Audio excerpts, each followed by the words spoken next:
चुनाव आयोग खुद चोरी चकारी से बने हुए लोग हैं और चोरी चकारी करने में मदद कर रहे हैं। सरकार में बैठे हुए लोगों को लगातार सत्ता में बनाए रखना चाहते हैं। चुनाव आयोग सरकार के इशारे पे काम कर रहा है। चुनाव आयोग सुप्रीम कोर्ट से भी नहीं डर रहा है। नरेंद्र मोदी का नार्को टेस्ट करो, 1 मिनट में लाइव दिखाओ देश के सामने।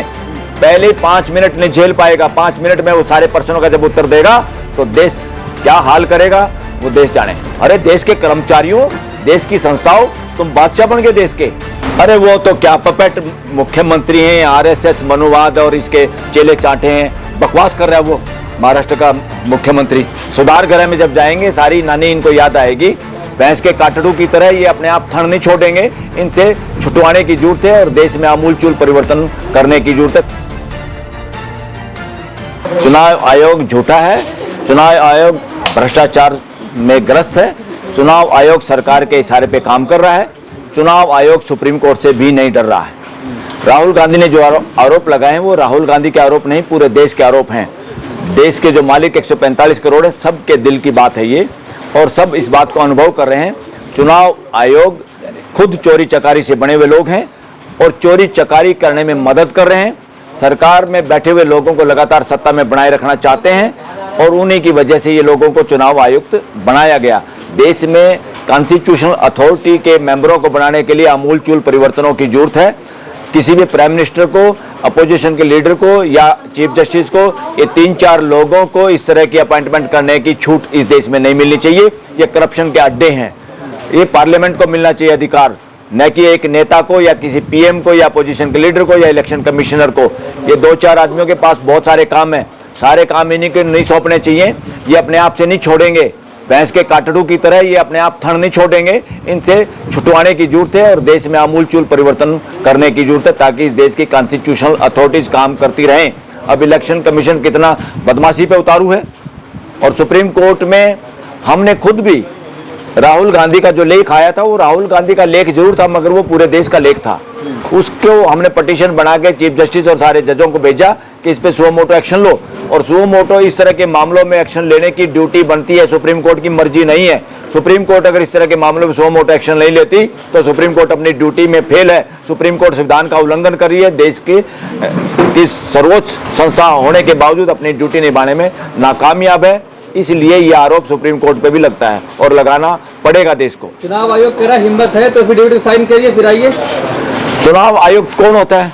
चुनाव आयोग को पकड़ने की जरूरत है, इनको करप्शन में पकड़ने की जरूरत है, तब इनको पता चल जाएगा एफिडेविट कैसे देते हैं और कोर्टों में कैसे। और सुधार गृह में जब जाएंगे सारी नानी इनको याद आएगी। वरना ये जो भी बातें कह रहे हैं ये किसी और इशारे से कह रहे हैं कि एफिडेविट दे। किसके एफिडेविट पे आपने आज तक कॉग्निजेंस लिया है? देश के मालिक आपको एफिडेविट देंगे? अरे देश के कर्मचारियों, देश की संस्थाओं, तुम बादशाह बन गए देश के। देश मालिक है, मालिक इंतजार कर रहे हैं कि बदमाशी नहीं करेंगे, बदमाशी छोड़ देंगे, ये देश को सब कुछ बताएंगे।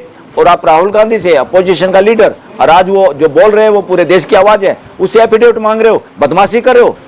चोर और सीना जोर, चोरी और सीना जोरी, इनका इलाज हो जाए तो 1 मिनट में नार्को टेस्ट में बता देंगे किसकी वजह से हम ये काम करें, किसके इशारे से करें और ये षड्यंत्र क्या क्या है और किन के कहने पे आएंगे। पूरा देश ये मानता है। इसमें तुरंत नार्को टेस्ट में नाम आएगा इस देश के प्रधानमंत्री का और गृह मंत्री का।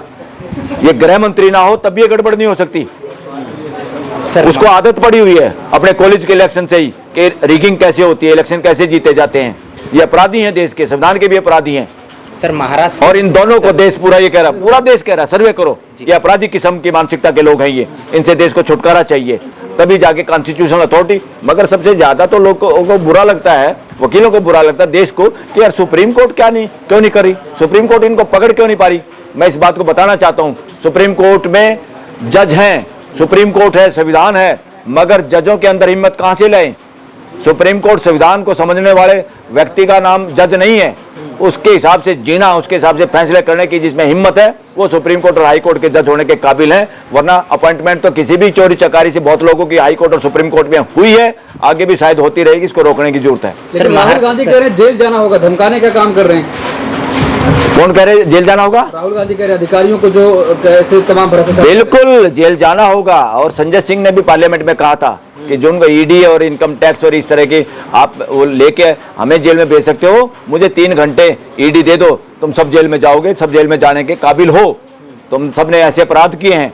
इस देश को जानबूझ के पूरे देश को अपराधी बनाना, उनको डराना और लोगों को बोलने की हिम्मत तोड़ना, ये सारी शरारत की गई और सुप्रीम कोर्ट फेल हुई इस देश के राइट टू एक्सप्रेशन को बचाने में। ये तो चंद 2-4 जजों ने, जिसमें से जस्टिस ओका ने सबसे ज्यादा काम किया, इस सबसे ज्यादा डरावने समय के अंदर अगर किसी ने काम किया, जस्टिस ओक जो महाराष्ट्र से आते थे, वो असली वो चीफ जस्टिस भी नहीं बने, मगर चीफ जस्टिसों से ज्यादा काम उस आदमी ने किया, अकेले उस आदमी ने। और भी जस्टिस भुइयां आज बचा रहे हैं देश को।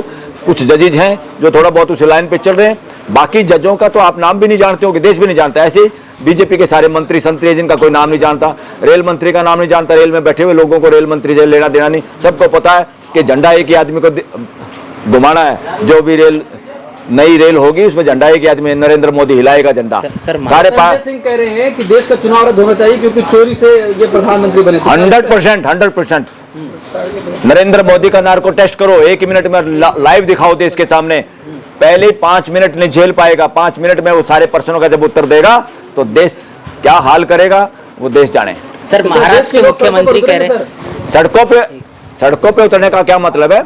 जब देश की सर्वोच्च अदालत देश के लोगों के साथ न्याय नहीं कर पाती तो इससे बड़ी अदालत है सुप्रीम कोर्ट से बड़ी अदालत क्या है? जनता की अदालत, देश की अदालत, देश के लोग खुद। तो देश के लोगों के पास जाना होगा, अपोजिशन के लीडरों को भी, और देश की जनता को, देश की अदालत को खुद भी खड़ा होना पड़ेगा, सुओ मोटो एक्शन लेना पड़ेगा। Supreme court suo motu action नहीं ले रही तो देश की जनता को, मालिकों को खुद सुओ मोटो एक्शन लेके सड़क पे आके इन लोगों को खुरकाना पड़ेगा, या इन लोगों को बताना पड़ेगा कि तुम बेवकूफ़ी कर रहे हो, देश के साथ अन्याय कर रहे हो, संविधान का उल्लंघना कर रहे हो, तुम काबिल लोग नहीं हो, तुम एक तरह से देश के साथ धोखा और गद्दारी कर रहे हो, तुम देशभक्त लोग नहीं हो, उतरो, अपने अपने नौकरियों से इस्तीफे दो। और पार्लियामेंट के लोगों को भी कि बदलो इसको, राष्ट्रपति को भी कह सकते हैं बर्खास्त करो इस सरकार को। और समय ऐसा भी आ सकता है कोई अच्छे जज को इंटरवीन करना पड़े अगर देश में सरकार बर्खास्त राष्ट्रपति नहीं करती, क्योंकि सब रबड़ स्टैंप को राष्ट्रपति उपराष्ट्रपति बनाया जाता है इस देश के अंदर। हिम्मत मार के कोई सुप्रीम कोर्ट के जजों को ये काम करना पड़ेगा इस देश में। फ्यूचर में सरकार भी बर्खास्त सुप्रीम कोर्ट को करनी पड़ सकती है। महाराष्ट्र के मुख्यमंत्री कह रहे हैं कि वोटर लिस्ट में गड़बड़ी नहीं है, राहुल गांधी के दिमाग में गड़बड़ी है। अरे वो तो क्या पपेट मुख्यमंत्री हैं, आरएसएस मनुवाद और इसके चेले चाटे हैं, बकवास कर रहा है वो महाराष्ट्र का मुख्यमंत्री देवेंद्र। झूठ फ्रॉड आदमी, क्या कि इनकी को मानसिकता है देश के हित में। ये मनुवादी और वर्णवादी लोग हैं। इस मनुवाद और वर्णवाद का खात्मा इस देश में जरूरी है। असली आज़ादी जब आएगी जब मनुवाद और वर्णवाद का खात्मा इस देश के अंदर हो जाएगा। उसकी सोच की किताबें भी कॉलेज स्कूलों से बंद कर दी जाएगी। और साथियों, एक नई बात आज मैं कहना चाहता हूँ, इस देश में मनुवाद वर्णवाद का खात्मा करना है जो संविधान के खिलाफ काम करते हैं और लगातार संविधान को चोट पहुंचाने का काम करते हैं। आज भी देश में वर्णवादी ताकतें हावी हैं, सुप्रीम कोर्ट में भी हावी हैं, कोर्टों में भी हावी हैं, ब्यूरोक्रेसी में, जुडिशरी में, पार्लियामेंट में। और जो संगठन है आरएसएस, उसको लोग कह रहे हैं राष्ट्रीय सर्वनाश संघ, और वो संघ वर्णवादी लोगों का संगठन है, मनुवाद को बढ़ावा देने वाला संगठन है। उसका देश से कोई लेना देना नहीं है। इसलिए देश के लोगों को इस बारे में समझ लेना चाहिए।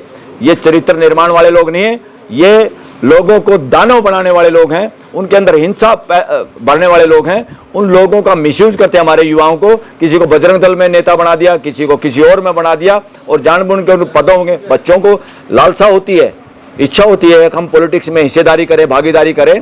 इसलिए वो बच्चों का अधिकार भी है देश के युवाओं का। तो युवाओं को पथभ्रष्ट करके उनको किसी न किसी पद में दे के, लालच में डाल के, उनको ये उसी तरह करना चाहते हैं कि वो कैसे नपुंसक हो जाएं और हमारे इशारे पे कैसे नाचे, और इस देश के बांटने के लिए, हिंसा करने के लिए उनका दुरुपयोग करते हैं। ऐसे युवाओं को भी समझना चाहिए और उनके पेरेंट्स को भी, देश के लोगों को समझना चाहिए। ऐसे सारे संगठनों से दूर रखें अपने बच्चों को, ये खतरनाक संगठन है। हाँ, एक बात जो अब देश में करनी पड़ेगी, इस देश के अंदर, क्योंकि संविधान वर्णवाद के खिलाफ है, संविधान बराबरी का दर्जे की बात करता है। वर्णवादी शब्द मेन कौन से हैं आपको पता है? वर्णवाद की जड़ क्या है? ब्राह्मण, क्षत्रिय, वैश्य, शूद्र, इन चारों शब्दों को इस्तेमाल सरकारी तौर पे बैन लगा देना चाहिए। ना ये सरकारी दफ्तरों में यूज होंगे, ना किसी सरकारी ऑफिस में यूज होंगे। इन शब्दों का यूज अनकॉन्स्टिट्यूशनल माना जाना चाहिए। इस पे कानून बनाना पड़ेगा देश का। फ्यूचर में परिवर्तन होकर जो सरकार आएगी उसमें हम ये कानून बनवाने का काम करेंगे, हम इस बात के लिए पैरवी करेंगे।